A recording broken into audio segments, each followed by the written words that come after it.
Ang gabi, kawakawakan. Unexpected po itong isang siso kawakawakan na napisa.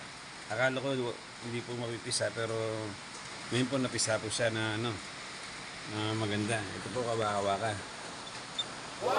Ito mabuhay siya kawakawakan. Napakaganda siso kawakawakan. Ito po ang ayang kitawa. Ayan po kawakawakan. Nagtataka po yung yung kaibigan ko na binigay ko sa iklog. Akala ko wala na pong similya, walang sisiw. Nagtaka daw siya nilagay sa kaldero. Eh ngayon, napisa kawakawa. Kala niya yung mahingi doon sa kaldero. Ngayon, ito pala kawakawa.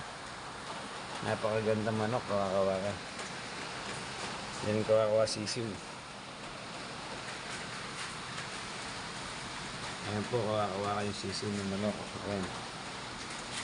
Ayan po, napakagandang sisiw. Oh. Sana po bukas kawawa. Sumiglat, mabuhay siya kawawa. Kailangan lang kawawa siya sa bagay. Mamahalin natin yung mga alaga dahil ayop yan. May damdamin din mga yan. Ayan.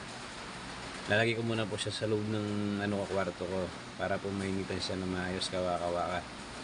Update ko kayo kawakawa. Salamat po kawakawa.